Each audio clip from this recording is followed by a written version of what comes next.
Right. I'll have to do this properly. Okay, we are live now.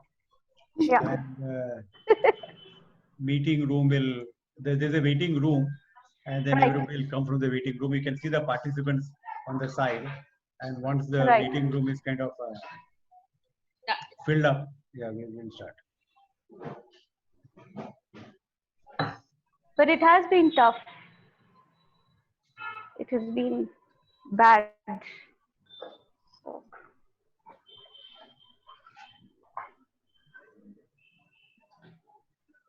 Meena, how are you? surviving like everybody else. I know. Yeah, it is. I mean, we've stopped asking people, how are you? We just ask, are you healthy? I think that's important now. Yeah. Correct, exactly, yeah. You even change the way you interact with people. Yeah, yeah. We'll just wait for, it's, 3 minutes past 7. Just wait for Yeah. 1 more minute and then we'll start. Right. So, how has it been with you, Venkat? Okay, we lost 10 events in the last week of March. So suddenly everything collapsed. We don't know when our next running events are ever going to come up. But we are morphing and we are going virtual. So many running events are going virtual. We're helping running events to go virtual. We are talking with many of our, on-ground event partners, how to go virtual, etc. So, Right. so yeah, everybody has to pivot, as we Evolve. call it. Yeah, everybody has to adapt to the new evolve. normal. Yes, and adapt to the new normal. True. Okay, so I think we are ready, and we will start. We have got about 23 attendees, and I'm sure that some will come more. Good evening, ladies and gentlemen. I have 3 ladies on the panel, so ladies and gentlemen in the audience, welcome to the workshop series. And this, I think, is the 4th workshop that we are doing. We have 2 kind of events. One is a webinar, which happens on Wednesday evening, which is meant more for the runners. So, that is live streamed on Facebook, YouTube, all the channels, and we get about 5,000 views we get for every, video we put out over a period of time. It is recorded, everything is timestamped, we do show notes, so you can go and see the webinar series. We do workshops on Saturday evenings, and the workshops are meant more for B2B, people in the industry, people to understand. The average runner may not be interested in workshops. So the workshop is done within Zoom. It is not live streamed, but it is still recorded and then published, and then people can still come. Whoever has missed can still come and see it. So that is what we do at YouTube Can Run. The idea is that our mission is to promote running for good health, and we are willing to do anything that promotes running in whatever several aspects of running that they are. And one of the very important aspects of running is the charity that is collected. Most runners, there are about 9 lakh runners in our database, about 4.5 lakh unique runners in our database. Most of them, I'll say that 99% of them run because they like to run, they like the sport, they run either fast or they run slow, they take the medal, they take the selfie, they go home. They don't even know what's happening in the charity aspect of the event. Okay, most running events don't have a charity angle. So running and charity is a very small percentage of the sport of running. Okay, within the country. But this is not so abroad. Abroad, running, I mean, internationally, running is the single largest charity collection sport. Running collects more money for charity than any of the other sports like golf or tennis or motor sports or anything, because running is the largest mass participation event. And every mass participation event, every single person who's running can take it upon himself to raise some money for a pledge and give it to some charity that he or she favors. Whatever it may be, cancer, it may be bronchial asthma, it may be night vision, whatever is the cause that is favored by him. So running is the largest sport that raises the largest amount of charity. The question is not just in India. In India, at least, the season of running is yet to start. It generally starts in October, November, after the Diwali season is over. We are hoping that things become normal. We are hoping that on-ground events start, and the coronavirus curve is flattened instead of the GDP curve being flattened, as is happening now. So we are hoping that, we are all fingers crossed. But in the foreign countries, it's a very big thing because this is the running season for them. And last week, the Great North Run, which is the world's largest half marathon, 60,000 runners who do the half marathon, the only half marathon in England, which raises 35 million pounds for charity, has got cancelled. So there's not going to be that much money for charity. So what are those charities going to do? Same question is happening to us also. What are our charities going to do? Because with this coronavirus, the CSR money has gone to PM CARES. The the demand of the charities is even more. So definitely, we are getting affected. So on this panel today, with this background, we have three distinguished ladies, really distinguished ladies. I mean, I will go by seniority in the sport of running. We first have Aarti Kakatkar from ProCam. Aarti is the oldest employee of ProCam, other than the Singh brothers, who can't go anywhere because they're the founders. Aarti has been there for 17 years, ever since ProCam started. I know her from quite a long time, and she manages the charity aspect of all the 4 events of ProCam that happen throughout the country. She works with United Way and with India Cares and all the umbrella NGOs that are part of ProCam. I can say that effectively she is a single lady who collects the maximum amount of charity through the sport of running in India. Welcome to the panel, Aarti. Thank you. Very good, sir. Thank you. And next we have Anita. And Anita Peters is the Executive Director of CPAA, Cancer Patients Aid Association, which is what, about 50, 60 years old now. I forget how old 50. it is. 50 years old, yeah, that's right. It's a very large number. And Anita is in charge of resource mobilization, which is collecting money. They have a huge budget. They do a lot of work. They do direct intervention. They do a lot of campaigns. They do a lot of advocacy for cancer.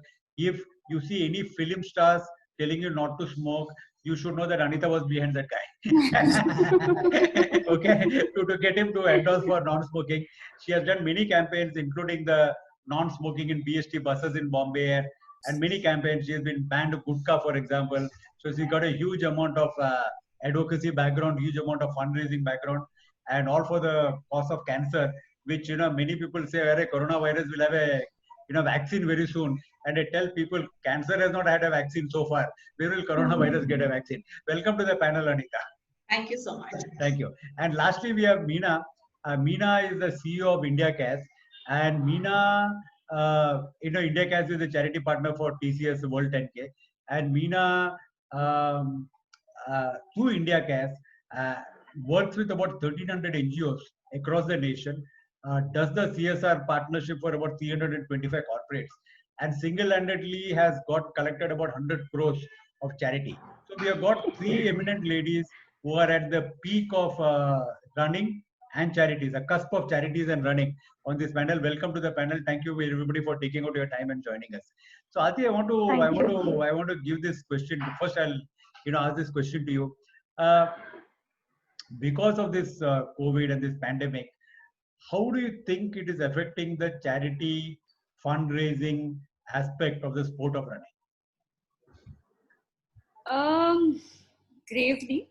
I would put it in a simple word, gravely. It is not easy. It's not easy for anybody, and it's affecting everyone. You have businesses which are getting affected, and so is NGOs, right? NGOs are in the business of doing good and helping people and social causes.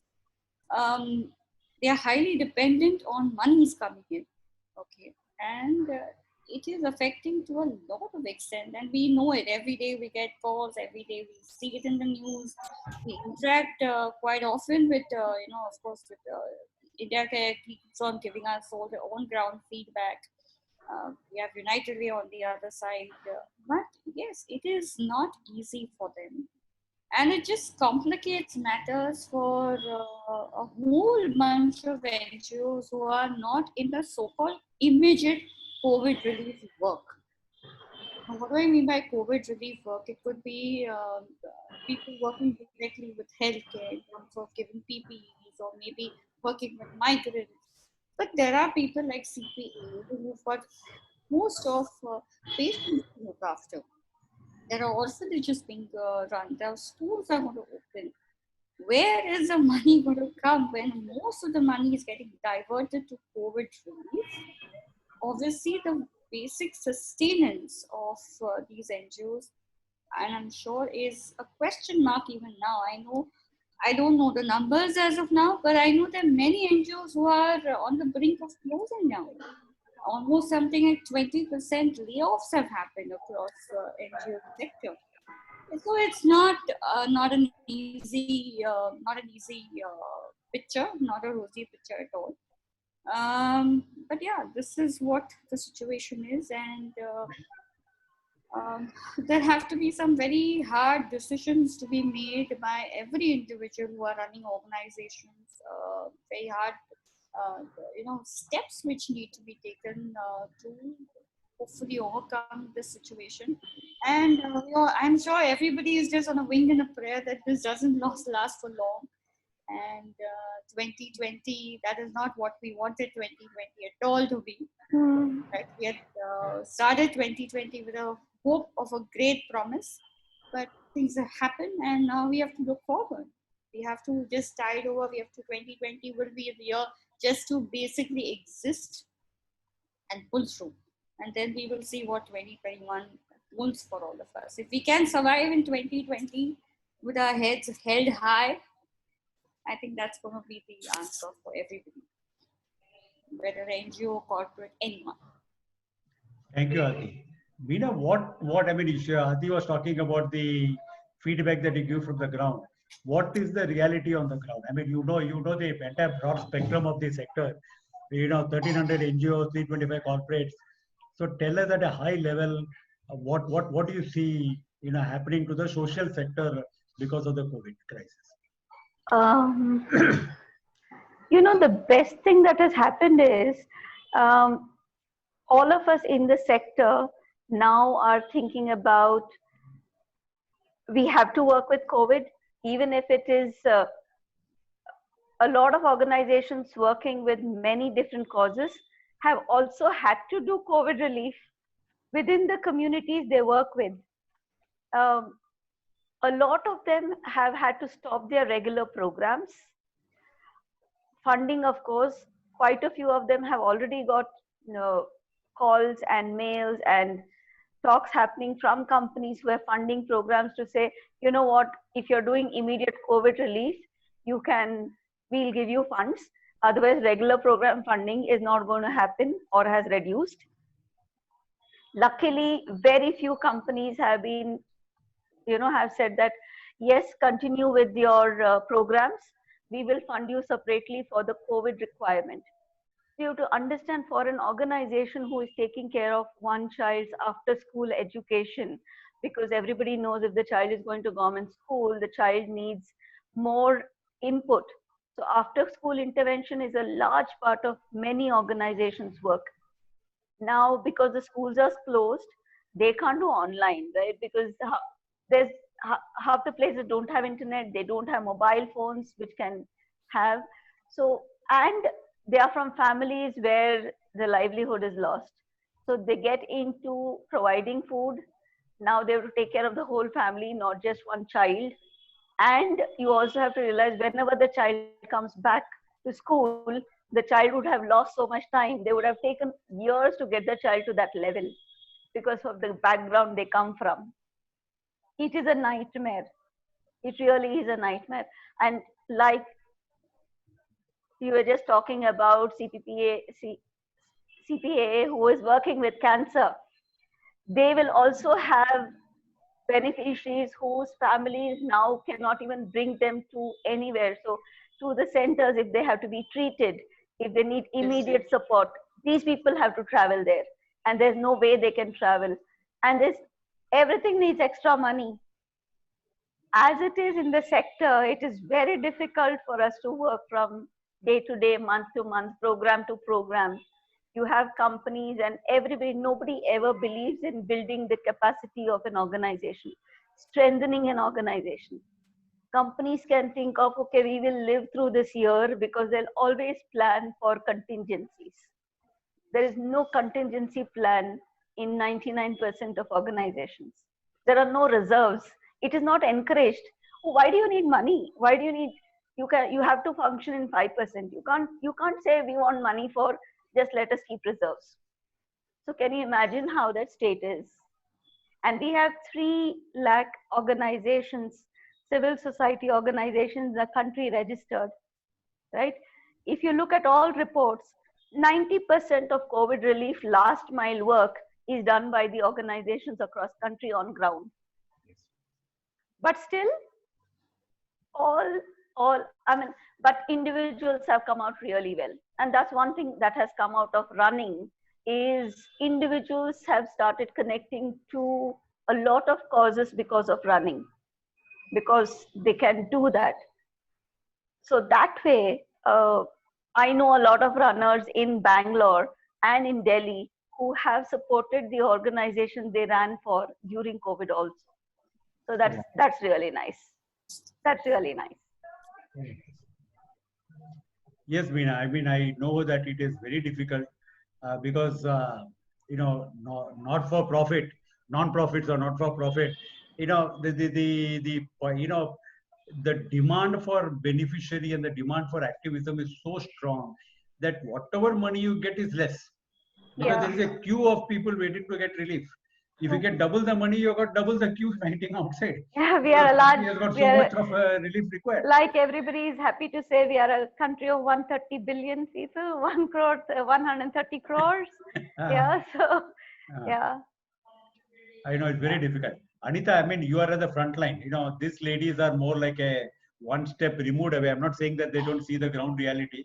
They are very much tuned, but you are much more closer because you work in an NGO that really deals 50 years old, one of the best in there's the best legacy of credibility legacy, and therefore the most committed, and therefore the maximum commitments, and therefore the obligation to continue, which is larger more. A smaller NGO might just close up, but you can't close up because you got so many roots on the ground. So what's your take? I mean, how is the COVID affecting CPA? Yeah, so I think from the time the lockdown started, I think somewhere in March, I think we've been really hit because most of our ground events, so our fundraising depends on our ground events, and that couldn't happen. That had to be cancelled. And actually, 2 big fundraising events, which were in March and which was in May, we couldn't do it. So we've been really hit with that. And but I must say that we have not stopped giving help to the patients. So all our patients who are registered with us, we continue giving them help because we don't want them to stop treatment because of, because there's no resource for them. So we don't want them to do that. And, we will continue to keep giving them help as much as we can, as long as we can, by doing whatever best we can. But obviously it really hits us when new patients approach us. Now we are in a dilemma that whether we want to register more new patients or help our old patients to complete treatment. So at times when you have to say no to our new patients who approach us, we really feel very bad, in saying no. But then you can't help it because we have to put a stop somewhere. And as I said, that we don't want to stop giving help to our patients who are already registered with us, because they've been staying here and not gone back to their hometowns thinking, let's complete the treatment, because they're halfway through their chemos. So, as I said that, donations have stopped coming to us. But yeah, that's what it is. So we're trying to look out newer ways and as I agree to what Meena says, a lot of corporates whom we had approached said that it's for COVID. So if there's something that you're doing for COVID, yes, we are ready to help. So also, that's what. So now we'll have to plan something where it's cancer and COVID together, because that's the way that we'll have to look at raising funds. Yeah, unfortunately, we need to do that. So we are looking at planning new things, and that's so. We just hope that we're able to pass through this whole time, because a lot of CSR funds that was promised to us has also put a stop. Has been a stop. Yeah. Yeah. Most of the funds, as I said, is being diverted to PM and CM funds, and so that's how it is. So whatever our corporate fund is, that we try and help the patient. Yeah, Anita, it's a double jeopardy, because on one side the demand for benevolence has increased, and on the other side the funds are drying up, and you're caught in the middle where people are standing at your doorsteps, and you can't. Let me give a very on-ground experience, and I want to want the other ladies to also share their perspectives. My favorite running route, which I run most often, is at Bandra Fort. So Bandra Fort is the sea face, and then when you come to the other end of the sea face, there's Salman Khan's house. If you know Bombay well. And then Salman Khan's father and Salman Khan are charitable. You know, they do charity. Almost every day in the morning from about 7 a.m., there are about 50 people waiting in that yoga park outside his house. You know, with files, with books, and you know, some people have got tubes, and they all are coming and appealing for money. And each one of them, if you look at them now, you really feel pity for them. You know, and I don't know how they deal with it, and I run back and forth and I go home. But I mean, this scenario of people waiting outside asking for, pleading for, charity, benevolence, in distress, destitutes, whatever you want to call them. I mean, this is happening maybe in 1 lakh places all over the country. I mean, I don't know. Outside every NGO, there are people lined up like this, hoping for some succor. So, how do you deal with this emotional trauma that is going to be part of every frontline worker's, personal life? I mean, psychologically, how do you deal?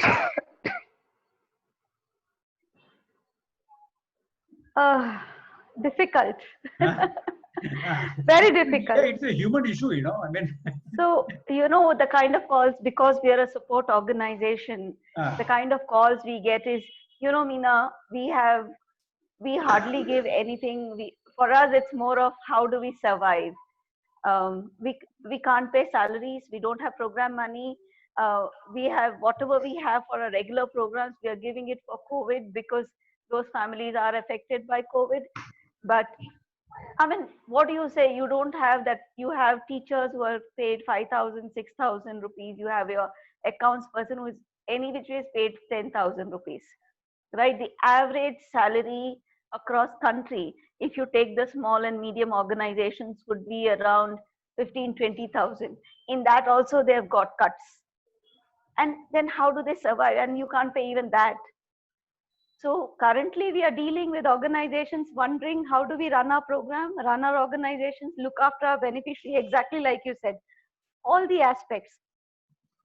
And nobody knows when it's going to end. Yeah. I think individuals, I don't know, because who do you go and ask? You know that every individual has faced, no matter which company you're working in, you are faced with pay cuts, you are faced with layoffs. Very difficult. And because you feel so helpless, you're not doing anything. You feel, I wish I had a pot of gold or something that I could just go away and give it to people for their survival. See, they're not asking for anything extra. They are just asking for survival, and it's a bad situation. It is. Very sad. Aarti, what's your take? What's your experience of, that emotional tug of feeling helpless, not feeling able to help the people who really need the help? So, Venkat sir, I'd like to take it a little differently. Yes, of course, being helpless is not the greatest feeling for anybody. And there's only so much an individual can do, right? I think it's a collective force, and that is something which we realized when we started our running events. It is that the collective force of every individual giving is something which will create magic, because having said and done corporate grants, government grants, there's only so much which can be done. And obviously, for every grant which comes, there is definitely something which you need to show a direct impact for, right? This is something which Meena and I, we continuously have conversations on how do we get individuals to actually come up and come forward and give. Because from there is where the undesignated funds come Agree. from. Yeah? Agree. So then the conversation of, you can retain only 5% doesn't exist anymore. Okay, and an individual who is directly in touch with you or knows it will appreciate the need for your money. Okay, because yes, I want to build a school building, great. Grant, there's a huge amount which is required, great. And maybe for a couple of years to kind of run that facility, money is given. But after that, what? I agree. So for our strong feeling is individual giving is the key ahead. We know sometimes, problems get resolved quickly. I mean, situations kind of get a little more positive when you know what the problem is. We all know what the problem is. Now, can we try and find solutions together? Solutions. Yeah. So we know corporates are now going to come forward to give. Now I want to touch upon that a little differently also, and also how we position our issues to corporates and how we position it to the general public. Individual is the key, and I think it's high time now that we get ourselves away from the traditional way of fundraising and adopt technology. I don't think the power of social media, the power of communication, forget about anything. How do you communicate? How do you use social media? How do you use technology? And has not been tapped. I think it's been tapped very, very little by the social sector, because most of it is now being done in a very traditional manner. I know 10 people, and that also comes with a lot of panic, right? Anxiety. Abhi main kis ko maangu? Who do I go to? But I think a little step back to say that, okay, now we have an issue. Now let's see how do we tackle. The more people get, acquainted with our cause and get, appreciate what we're going through, they will donate. Easier said than done. But there are tools which are available there. And another thing, this cannot be done on your own. It has to be a collaboration. You have to find technological collaborations. There are people who are willing to help. Only thing, you need to go ahead, find opportunities and tie up, because nothing can be done alone. And that is the basic thing of human beings. That's why we all are social animals. Now, can we apply that principle to the current situation and move ahead? Coming to that, the basic thing like COVID relief, can we change that word relief to impact? Mhm. It's a very small difference in word, but I think relief is understood. I think it's a subset of impact. What all conversations we are hearing, helplessness, not able to deal with patients, but not able to emotionally connect with people because you can't help them, right? That helplessness comes from the impact of COVID. Whether it is even if even in say now CPA, even exam, I mean, I'm sure they are thinking, they're wiring themselves differently now. Like if a patient comes in, guess what? I need to give him mask. I need to have sanitizers. I have to have my workers, social workers wearing PPEs. That all costs money. What is that? It's not COVID relief. It's not part of impact. So whenever this could be a solution, but we need to try it. Whenever we reach out to people, can we change the word from relief to impact? Because it is, I think, a larger umbrella of the problem. Because I feel relief is very temporary. Relief is a very, very temporary act. But when you start, addressing what will be the impact of a particular situation, I think you're thinking few years forward, because ultimately we want everybody to be, the PM keeps saying Atmanirbhar, but in the context of companies, but we all need to be Atmanirbhar even in our personal lives. And I'm sure that's what every NGO is working in some way or the other. Right? So, yes, there is a problem. Yes, it is a very, very, I mean, every day you watch news is depressing, to say the least, because they're only talking about, things. Numbers, not the numbers we want to hear. Yeah, this is not happening. Numbers has become like a blind spot for everybody, Yeah. And now, how do we go forward? And that's the only way we can go.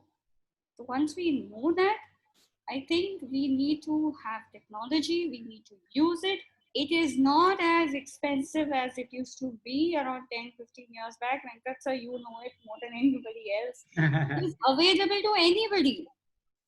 So yes, you may not after school program you cannot do with a kid because obviously internet may not be available. But can you use that internet to raise money so that you can afford to give after school relief for that person? Look at the problem a little differently. Flip it. Yeah. So I think in a way, the new normal sometimes creates great opportunities. That's what I feel. Good. Anita, how much of your fund mobilization comes because of running? Through the sport of running, either through program or your own event or whatever. I mean, through runners, through the sport of running, Yeah, directly, indirectly. I think 70% I can say. 70%. Yes, absolutely. So that running has been one of our major fundraising event for us. Oh, wow. Yeah, so that's been, and my colleague, I'm sure she's here as one of the participants, Shailaja Singh. So she heads the Mumbai Marathon for us, and she'll agree with me. I think 70% of our fund comes through that.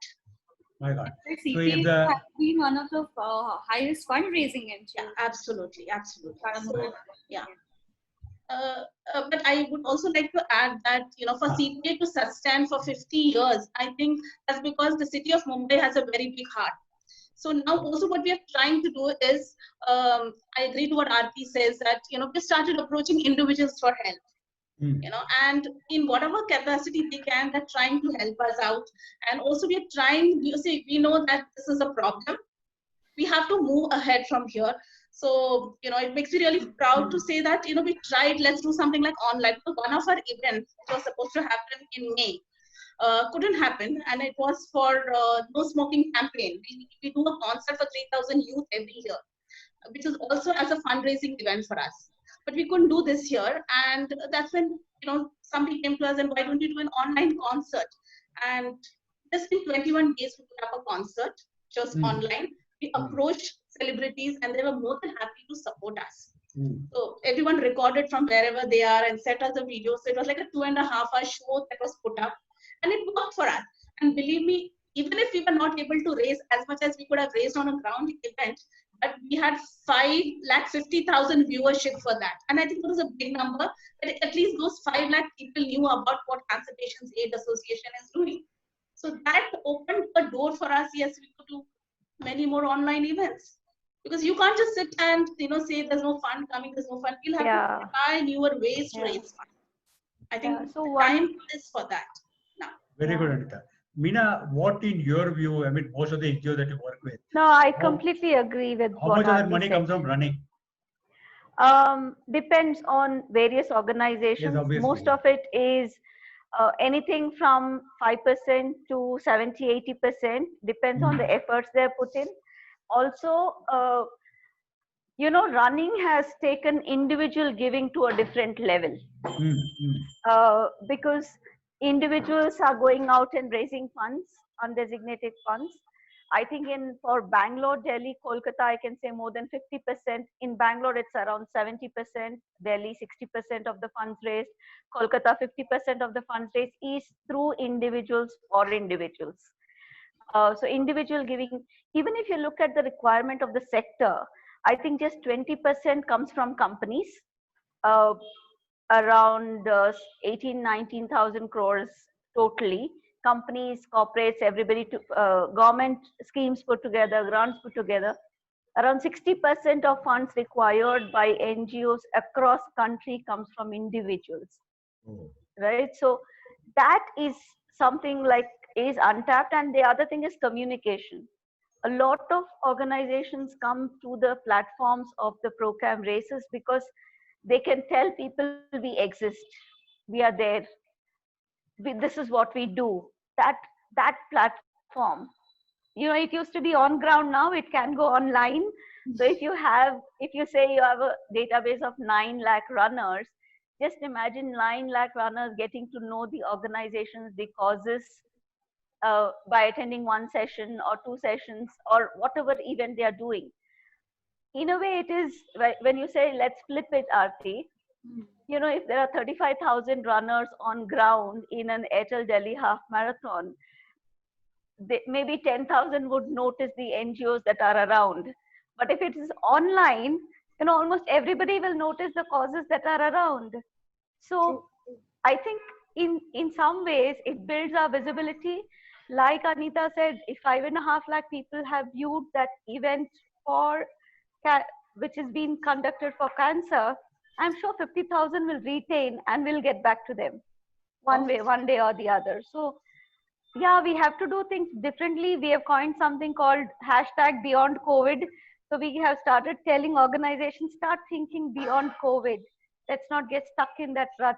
Yes, it is there. People say we have to live with it. So let's live with it and try to work around that, is what we think at India Cares. Very good. Thank you. Adi, what do you think is going to be the impact on many of the charities? The CPA is one example. About 270 charities work with ProCam for the TMM. And what is going to be the impact if at all, TMM is at risk, or if we can't do it in the full fleshed out manner that would have been possible? How would the charities get affected? What do you think is your, ear to the ground new perspective? How are they going to get affected? It depends on what kind of opportunities we present them, frankly. It depends on how we do the events, what formats we create, how we innovate. Again, as I said, even if we do have on-ground events, you also know that we have to, the entire running community will have to do it differently. I'm sure everybody is creating SOPs to figure out how we can, standard operating procedures, how do we get it on ground, whether it is off ground. But we'd have to do it differently. We'll have to create different opportunities. As I am saying that, NGOs need to use technologies, same way here. Okay. How do we take the on-ground visibility which we give the NGOs to an online platform? How do we create more eyeballs for them? How do we create more incentives, not only for them, for the fundraisers? There are a lot of things which we all need to think about. As I said, there are a lot of things which everybody has to think differently now. That's unfortunately, I hate the word new normal. I really hope that this is not the new normal and we come to the normal as we all know it eventually.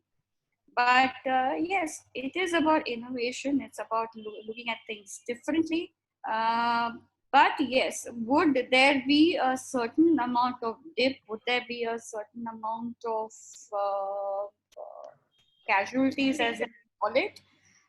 Yes, and we are aware of it. But we'll try and see as much as we can minimize it, how we can help the community. That is what the job of my team is, and that's what ProCam is absolutely dedicated towards. That's as you must be knowing, Venkat, so when we started our events also 17 years back, 2004, philanthropy has been one of the pillars, and it is rare to know that any running event does have something like a central, there are 5 as we can say objectives or sums which we have created, and we need to be true to all these objectives. And one of them has been and will be and always will be philanthropy. So it is one of the focuses of ProCam. So there's no question of deviating from it, and we have to try and see as much as we can do for the community, as much as we, within the parameters we set for doing the event. Thank you, Adi. We have an audience that is largely NGOs, and I would like to take a quick poll. It's an online poll, and I will show the slide. Everybody has to go into their browser. Everybody can vote, and just get a sense of how much running is part of their fund mobilization activities. I'll just pull up the poll. Okay.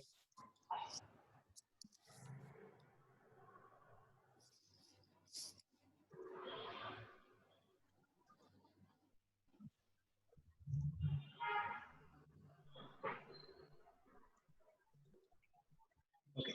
The poll is now online, and what you need to do is you need to go to menti.com, menti.com, and if you use the code 724437, I will repeat again, Menti, menti.com, and use the code 724437. This poll will be available. It will open up on your phone, it will open up on your laptop, it will open up on your tablet. Go into your browser window, and you can then do an online vote. And we'll get a sense of how much important running is to the NGO sector. So, it will help us to present the case better. I mean, it's a very quick and rough and ready survey, but it's still feedback from your audience, from the audience. Thank you very much. We already have one vote that says a lot more than a nice chunk, and we just kept it. You don't have to be precise. You just have to tell us. We're not asking for percentages here, but we just want to know.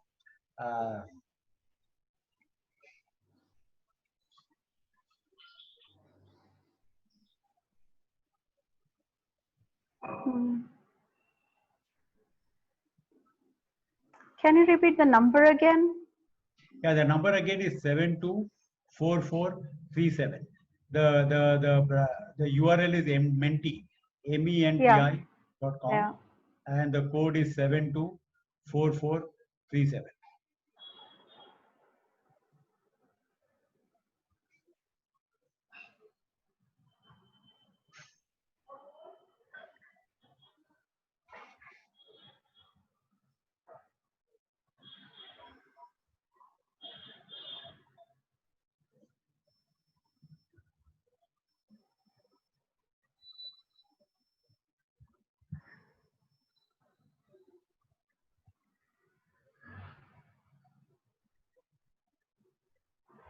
Okay, we will come back. I mean, I'll stop sharing. The presentation is still live, so you can continue to vote while we continue with the rest of the program. We'll come back to this slide, later on.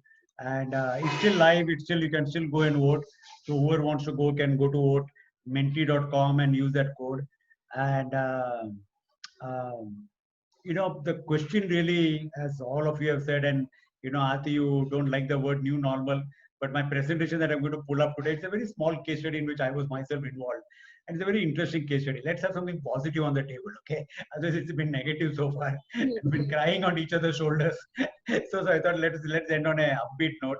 I'm going to make a small presentation of a very small thing that we did. And I'm hoping that everybody here will have takeaways, drawings, they can scale it up, they can do whatever is appropriate to them. So permit me to open the presentation.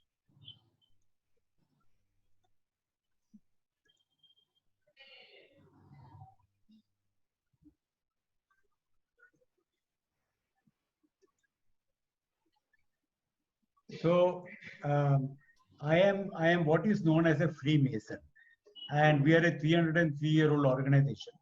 So we are our head office is in London. So we are as stodgy and as rule-bound and as bureaucratic as any 303-year-old organization can be. And we did something called the Square Steps, which is a virtual walk, which is our fundraiser. It's a very small fundraiser by your standards, but it's a fundraiser because it's a very micro society. So this presentation is about what happened at this, and I'll be very fast on this. Okay. So the background is that we've been conducting an open house for the last several years for free. And the open house is, the Freemasons Hall.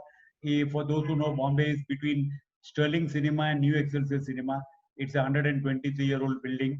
And that is where the Freemasonry, for those who don't know, is like the Rotary Lands, is a fraternity. And we do an open house where we allow people to come in and see what we do. It's an antique building. People like to see what it is. We have also been doing something known as a Square Steps, which is a heritage walk around South Bombay, which is Masonic themed. So we take them to VT station and we say, what is the Freemasonry connection? We take them to the statue of Firozshah Mehta and we tell them, he was a Mason, Freemason. We take them to Esplanade House and we tell them Jamshedji Tata was a Freemason and how he contributed to the city. And it's a fundraiser for us. We collect money. Now this year, because of COVID, naturally we couldn't do any of those things. So what did we do? To just quickly did the review what we did last year. We had about 40 to 50 visitors who came in and were part of the free open house. At the Square Steps, we had 56 participants. Each one of them paid 2,500 rupees each. We gave them a branded T-shirt. We gave them a good breakfast. There was an ambulance, because if anything happens, there was wireless ham radio team came and gave us some wireless support. We had refreshment stop. We had a photo contest. and ultimately we raised a surplus of about 60,000 rupees last year in the on-ground activity. People physically walking from Freemasons Hall to VT to Ballard Estate to Fountain and coming. This year, the challenges were that we couldn't do the on-ground event, and we did not want to cancel the event. We did not want to cancel the event. We wanted that the event not be cancelled, because it's very easy to say cancel, but then it's very difficult to again do it. So in some way we wanted to do it. So what is the solution? We deconstructed the event, which means we took all the parts of the events and we said, what is essential? What is it that we should have? What is extra? What is not germane to the core? And ultimately the solution was moved to the virtual. Okay, so here is a summary of what happened. Last year on ground, we had 50 people who attended to the open house. This year virtual, we went into Zoom, we did 2 sessions, and we had a virtual open house, and there were 110 people who attended to the virtual open house. Last year in the Square Steps, this is a charity walk for which people pay money. We had 56 people who paid 2,500 rupees each. We collected. Ankit, I think the screen is blank. We cannot see anything. You cannot see? No, the presentation is not visible. Not at all visible at all? Okay. No, it is a complete blank. Okay. Sorry.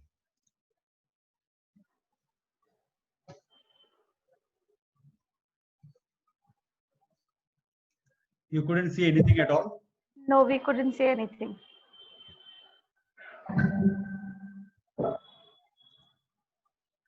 Can you see now? We can see it. I think the moment you make it full screen, we're not able to see. Okay. So I think there's something. Maybe I need to close. I think I need to close this.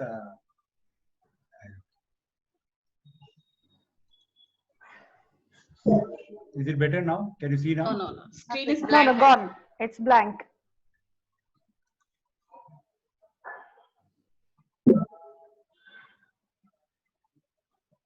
Yeah, when you do full screen, it goes blank. Yeah, Okay. got it.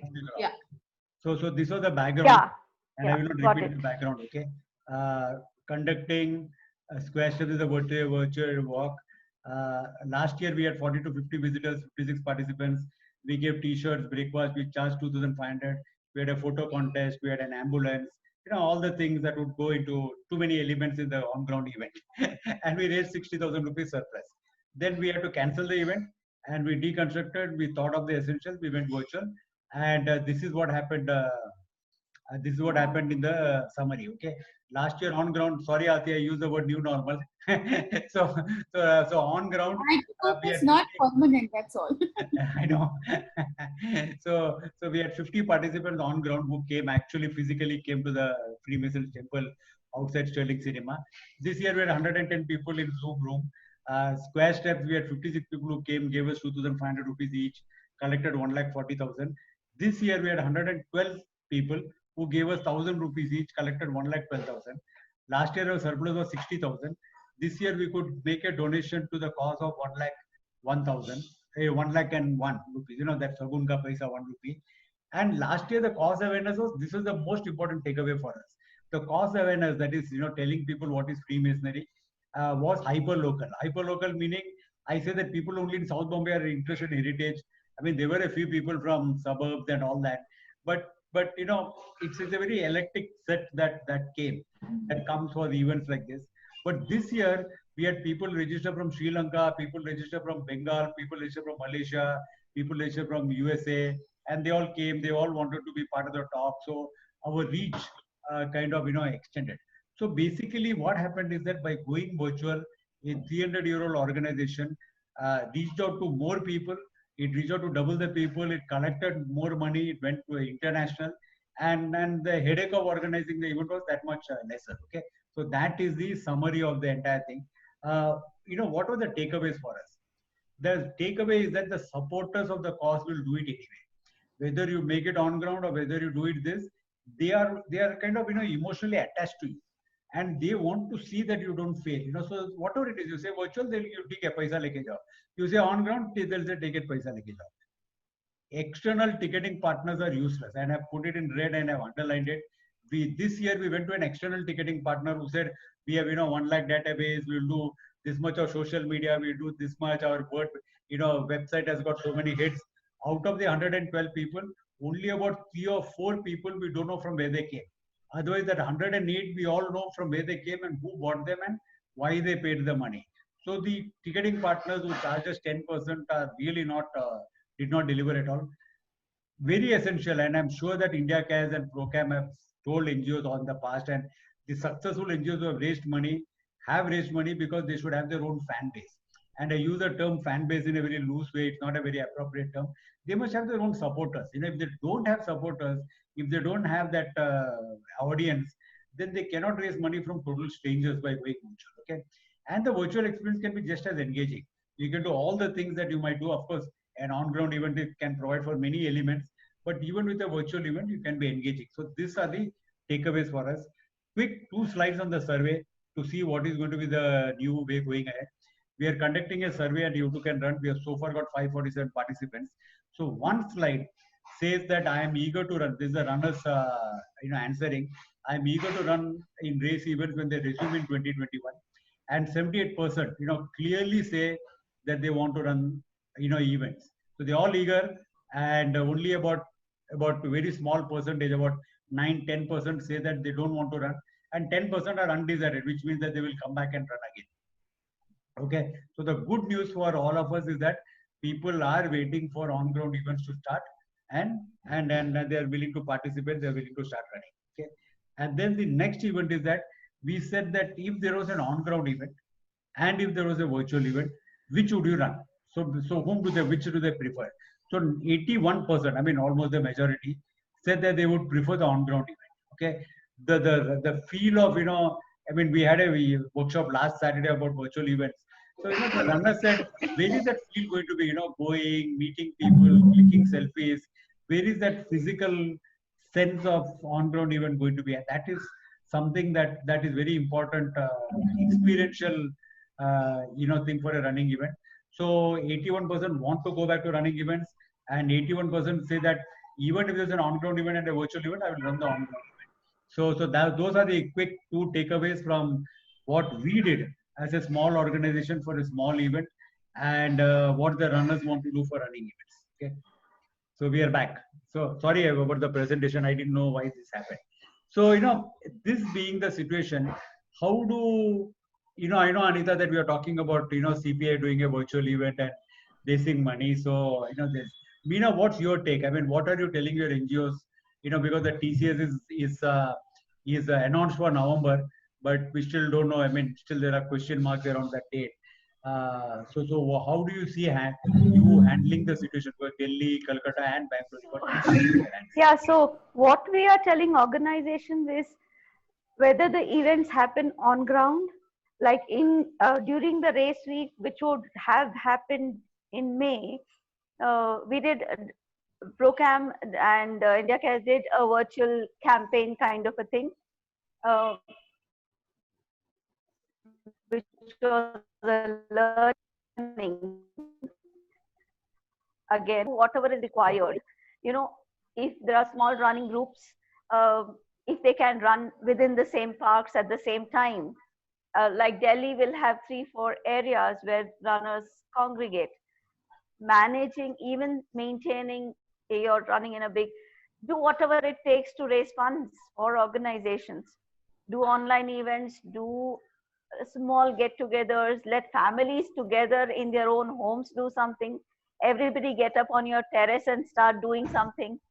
Simultaneously raise the cause. I think it'll have to be a combination of many things that organizations will have to do. Together with Procam, we'll have to do to make sure that more and more can be done for, I think, and it has to come from runners also. I think the running community will give a lot of ideas on how we can promote our causes and join us in supporting for that. And that's where all of you come in. Venkat, you and your 9 lakh database. Yes. When you say the 9 lakh number, all of us who are from the NGO sector, our ears are popped. We're like, okay, he has a database. Let's get in touch with him. But everybody has something in their mind, whether they do awareness of the cause, whether they raise just 1,000 rupees from two people, anything that can involve an individual is going to grow. So that's our hope, and that's our request from everybody, saying that do everything that you can do to make sure you survive. And normal, not normal, everything said and done, baseline, survive, get through. The sector has faced so many challenges and overcome all of that. So I'm sure we all will get past this too. I agree. Absolutely. Anita, what do you want to add? I think I absolutely agree to your own case study of that music show is a very good case study, because people need to draw examples. People need to draw parallels and do whatever it takes for their own NGOs. Yeah, I think we need to try some new innovative things. Try out, it works, doesn't work, but at least we have to try newer ways, because that's how we have to learn to live with COVID for a longer time now. So, and our main thing is we need to help patients. So that's when newer ideas needs to come in. And I agree, like Meena says, Venkat has a big data bank, so we'll all bank on him now to help us with this data bank. Yeah, thank you. Thank Yeah. you. Aarti, what's your take? How do NGOs, how do event organizers morph? What is going to be the new normal that is not going to last for too long? Just the other day I was attending a webinar, and in that there was a research which was shown, and it's an international research, and why it's very important to put out here in this conversation is running has picked up. That is the one first exercise which everybody has now started adopting. Oh yeah, we have started seeing runners in Bangalore roads in the early mornings. Yeah. So what I'm saying is, what do you mean by now? We both know that running is is the largest sport in terms of participative sport in this country, and the largest growing one. People who are gym goers, who probably wouldn't have taken up running because they find it very boring, or they don't want to do it, and etc., have now all shifted to running as an alternative sport, and they're loving it. A lot of women have also maximum gone into running as their alternate exercise, to an extent that people have cancelled their gym memberships. So I mean, it's one industry's gain, and unfortunately somebody else is not gaining. But the fact is, you have individuals who've taken up running. There goes your customers. NGOs, these are the people who actually, Run behind them. run behind them, literally. I feel Meena actually touched upon this activity which we did in May, actually, too, because our regular date of TCS World 10K would have been the 17th of May, and obviously now it is shifted to November. But we wanted to do something wherein we involve the community, and this is an exercise. It's actually taking a leaf from what I had said earlier. Use technology. And there's another side to the coin also. How do we consolidate your own community, and how do you get your existing community involved? And obviously, when you get your existing community involved, we all know it is not just them. There'll be extensions of it also, right?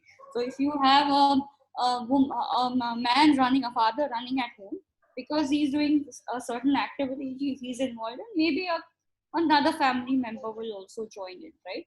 So we had something called Hope Runs Within, wherein we had told people that, listen, why don't you take up any exercise, and we had algorithms where whatever activity you do will get attached to number of steps involved.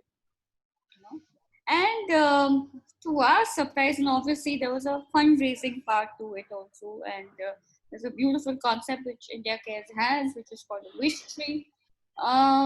To an extent, it it may not have taken off as bullishly as it could have. But we had over 5 million steps, which were heartbeats, as you can be equated to two heartbeats, which for your COVID warriors. So all I am saying is an example, take a leaf out of it. Okay. You first, I think NGOs all need to now come to understand that before you take any step, how are you involving your existing people? Are you consolidating your own donors, or are you just crying to them? Okay, and it's important. Yes, you have to reach out. They need to support you, but you also need to say that I still do exist. Don't worry. Can you involve them in something through which they A, get interested in, and B, they start fundraising for you. So very important to first consolidate your existing community of donors, of fundraising, and do it through use technology. I think that's a very important aspect, because it will just grow. Technology is beautiful, it just grows, because I have friends on FB, they have friends, so it's just a cascading effect, when you do things online. And I think there's a if we just change the nomenclature, which India Cares had actually said that we don't want to use the word NGO. It's a very non and negative. Moment we start using and looking at the voluntary sector as a civil society organization, and not just as a non-profit or a non-government organization, I think the negativity of it will all go away. We will all start being sensitive to the fact that they all are going to be, these are integral part of our civil society. There's only so much what the government can do. Okay. And I think our society would have crumbled without these organizations. And it's high time that we all put our shoulder to the wheel, whatever we can. We're not saying that we have to be great philanthropists and dedicate half of your savings, etc. But whatever you can, and I'm sure every single individual can give. So use that power and move ahead. That's what I'd like to say. Thank you. Anita, what is your take? I mean, I know you did the music program, but what else? Because you have a slew of fundraising drives, and you do many of them. So do you see all of them getting converted to virtual? I think most of them will have to now. But again, most of the platform, the only thing is that we need to convince our sponsors for it, which is very important.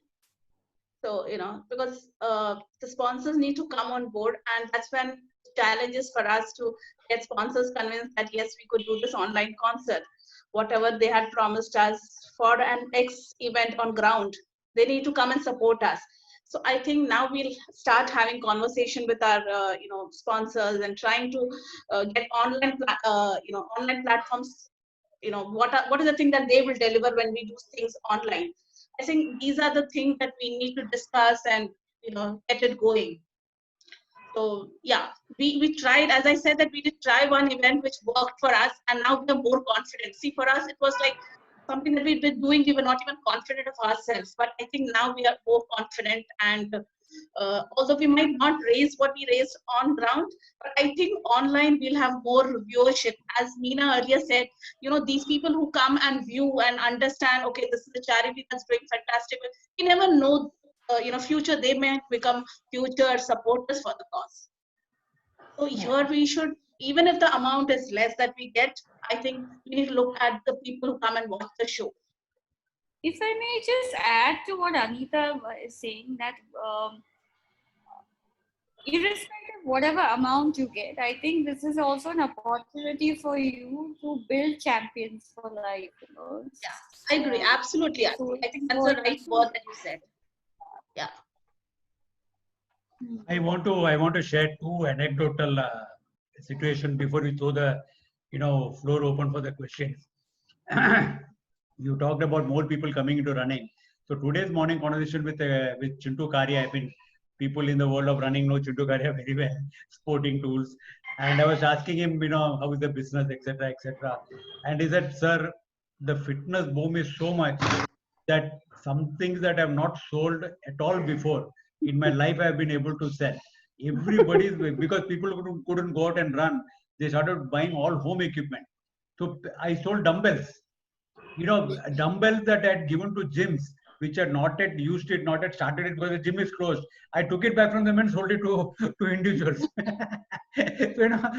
So why I'm saying is that there is one of the questions that we have asked in the survey is that do you recognize that good health in whatever form, it may be yoga, it may be running, it may be Zumba, it may be weightlifting, whatever, is good for building immunity, and do you take it more? The answer has been yes.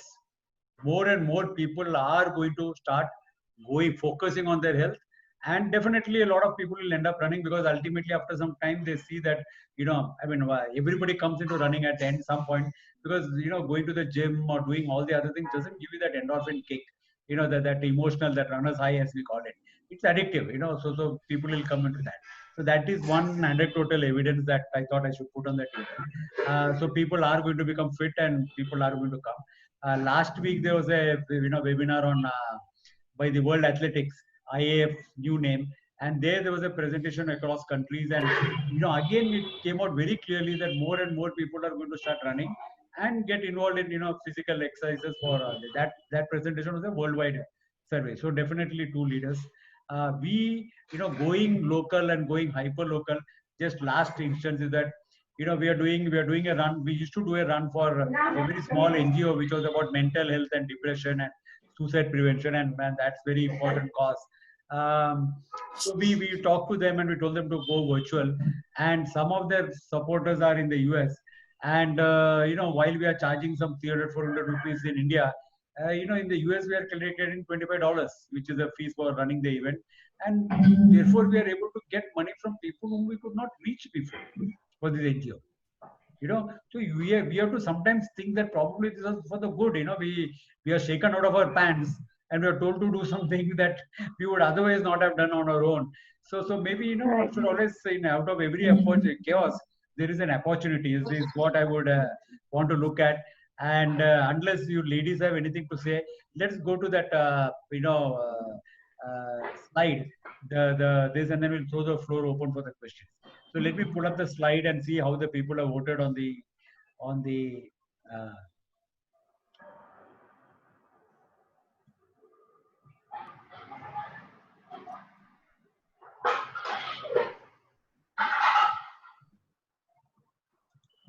So here is the presentation. There are 14, respondents, and 9 of them have said in either an ice chunk or a lot more than that. So which means that it is significant. Okay, one person has said almost all, and 4 people have said no. But clearly, 10 out of 14, and it is a very quick random dipstick survey, nothing scientific about it. But 10 have said that running does contribute a lot to the fund mobilization efforts of the NGOs. Okay, we will go to the next slide and then we'll go back to questions and answers. The next one is about how willing are you to go virtual in your fundraising efforts. Okay, this is just throwing the mind open, etc. Again, it's menti.com and the code is 724437 724437, and there are 3 options. Yes, certainly not really, still undecided. So please go, please post it, please give us the benefit, collective wisdom of the floor, even if you don't have a question to ask. I will stop the sharing here, let the voting continue. We'll visit the slide afterwards. And I'm throwing the floor open to questions. There were 2 hands that had gone up. And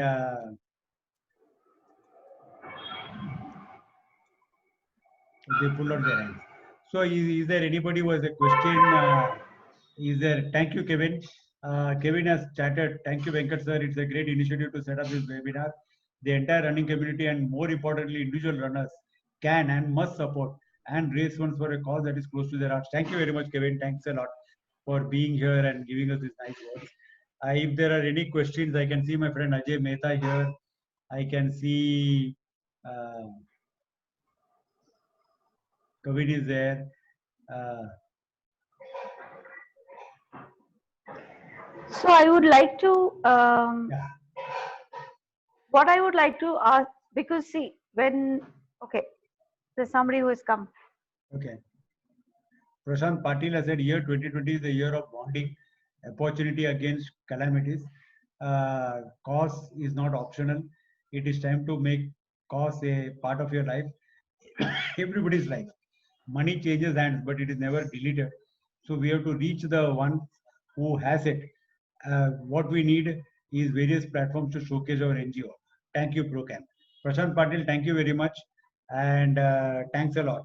Would you like to? I can promote you if you want. You can speak and speak a little bit more. Prashant Patil, from which I'll allow you to talk, Prashant. Prashant, you can talk if you want.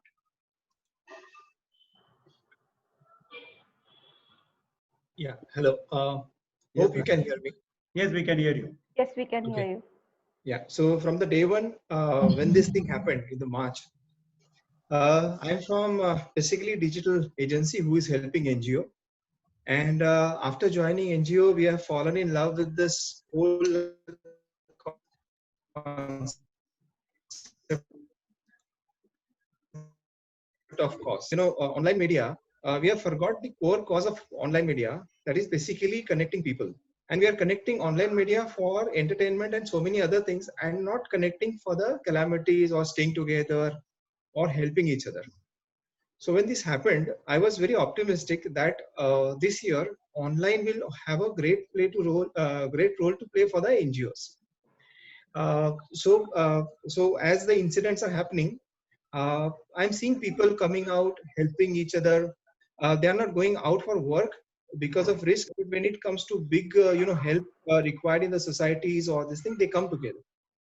So I'm very optimistic that if we can somehow showcase our causes to the people, individuals, maybe in India or abroad also, we will get a lot of eyeballs. Because I think causes are the ones which balances societies. If the causes are not there, then everybody will have to spend more time to balance the people who are being managed by the NGOs and all that. So I think there are people who can do this proactively, and what they need is just a genuine platform where we can showcase our work. In Procam, we have seen that because of this will be our third year in Procam. So we have seen people's interest joining us. People who were never we were able to reach. Those kind of people are reaching us. So this highlights basically that if we can take our cause through these genuine platforms like Procam, maybe through online or whatever, people will definitely help us. That is what I feel. Thanks for allowing me to speak. Thank you, Prashant. Thank Which you, NGO Prashant. are you from? Prashant, which NGO? Okay, I am from Aadhaar. Hmm. It is the biggest organization which takes lifelong care of specially abled adults. So we are 26 years old now, Okay. and we started participating 2 years back. This will be our third year in program. Thank you, Prashant. Thank you very much. Thank you very much. Thank you. We have a comment from Shiv Kosgi. I'm really impressed also. At the same time, as runner, very proud that running as a sport has great contribution towards the NGO sector. Yes, Shiv, I know your background from Hyderabad runners, and you have been doing good work there.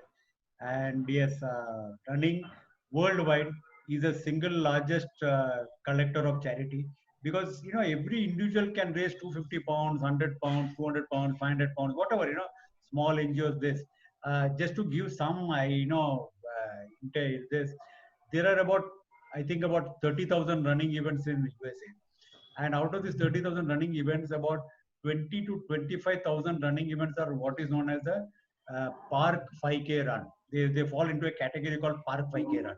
So these are 5 kilometer run within a park. So no municipality, no road, no traffic closure, very easy to conduct. And these runs happen in parks throughout the country, throughout the year. And they are all conducted by local NGOs as their fundraising effort to keep their own supporters together, etc. The Park 5K run by as a segment, doesn't grab the eyeballs anywhere. It doesn't make headlines anywhere, but it collects more money than the top 100 running events put together, kind of thing. So the base of the pyramid of running can be very large, and that is what is happening. And more and more events must go. It should not be the owners of Procam to only raise money. if running as a sport has to really meet the social costs, which it can, which has the potential, then more runners must get aligned to more charities and more event organizers. Whatever is the charity, whatever is the cost, it may be whatever it is, must become charitable. And boon boon se banta hai sagar, Hindi phrase. And from a drops the ocean comes, and that's what really running brings to the table for all of us. There is a message from Ajay Mehta. Thank you, Venkat sir, and all panelists. Very nice talk. I'm with them on the view that all NGOs need to change and adopt the new tech methods. Regards. Thank you, Ajay. Thank you. So, if there are no more questions, I will allow the ladies. I mean, Meena, you can have some closing words, and then we can close the webinar. I just think we need to start thinking of ideas where we get runners and causes together. It is just something that occurred to me that if I know a group of runners like in the same area, in the area that I stay, they can actually challenge each other on the timings, doing a 10-kilometer run on their own homes. And others can pitch in to say, accept the challenge and challenge money which goes for a cause. We can have challenges like that happening. We can have relay challenges which says, I go 10 kilometers. It's social distancing also. So I run 10 kilometers to my friend's house in the certain time.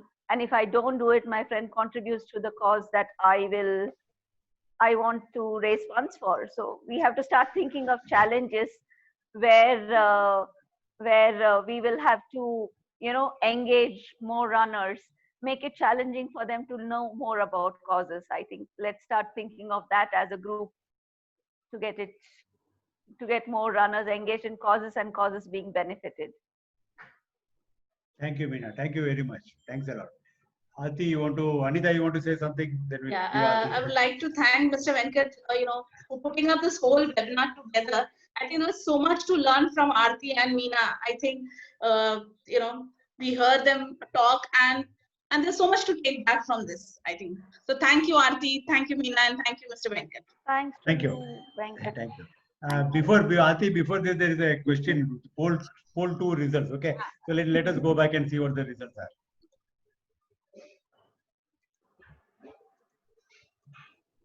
I think all 14 will say yes, because we don't have an option. Yeah. Yes, there it goes. We have to try everything to survive, right? So Absolutely. Absolutely. Thank you, Venkat. Thank you so much for doing this. So, Aarti, your final words, and then we'll close. All I can say that running and philanthropy is a beautiful marriage. It's a beautiful possibility, and it is what the product of it is only development, as you can call it.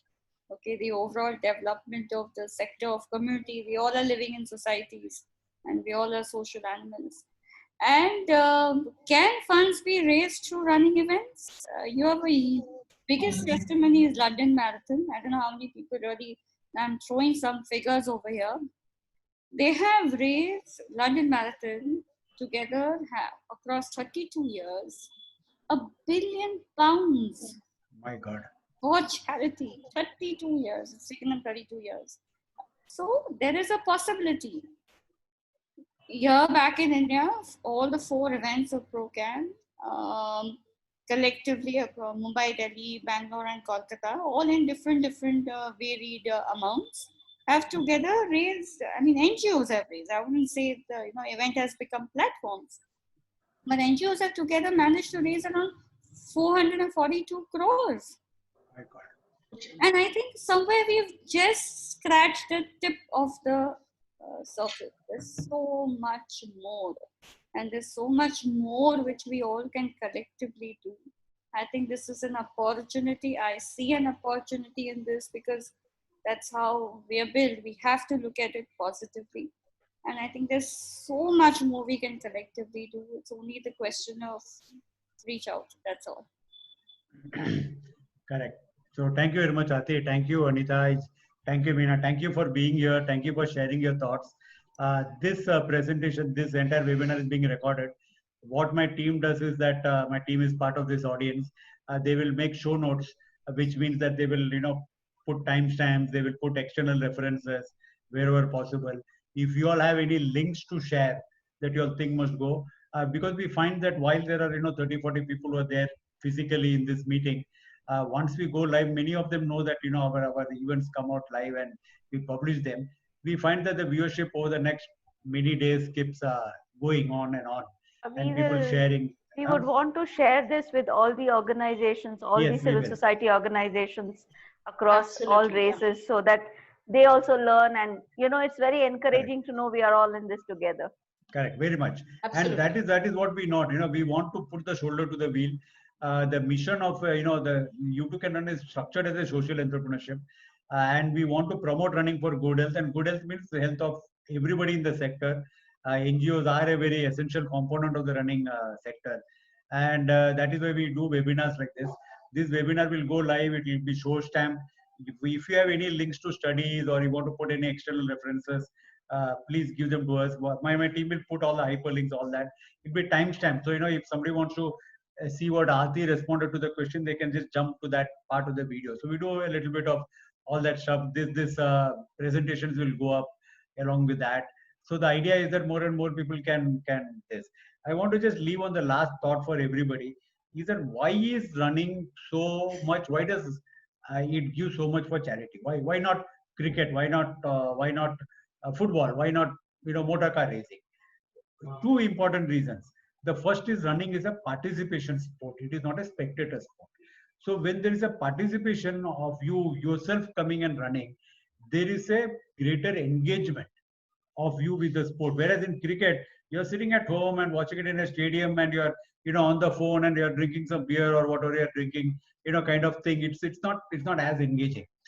So what happens is that because you are completely engaged, mentally your buying temperature is higher for anything, for a brand or for a cause, whoever positions. Okay, so it's a bit like how they put the perfume counter in a shopping center mall. If you enter, the perfume is kept in the front, and then because the perfume kind of lightens you down, makes you less resistant, makes you easy, and then you start being a little bit loose with your purse in a desirable way. Okay, so running does the same thing from a buying temperature. It raises the buying temperature.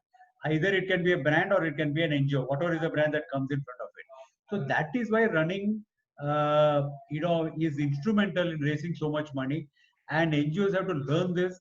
They have to learn how to tap into the buying temperature, just as the brands are doing it, and see that they all take away whatever they can take from running events and from running in general. Thank you very much, ladies. Thank you very much, audience. Sorry we took up a little bit longer, but we like to take longer time because we want to see that everybody is had his say. Thank you very much. Good night. Have a nice weekend. Thank you very much. Good night, everybody. Thank you. Bye. Bye. Bye. Bye. Bye.